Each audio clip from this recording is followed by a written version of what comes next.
আমরা দাবি নিয়ে যাচ্ছি এটাই যে আল্লাহর পক্ষ থেকে আল্লাহ তাআলা ফিলিস্তিনকে মুক্ত করুক।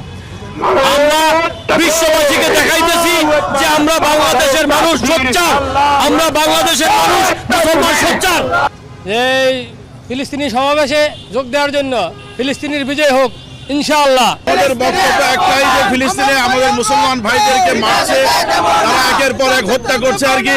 এটা যে কোনো মূল্যে আমরা বন্ধ চাই, যে কোনোভাবেই যেন আমাদের ভাইদেরকে এভাবে হত্যা করা না হয়।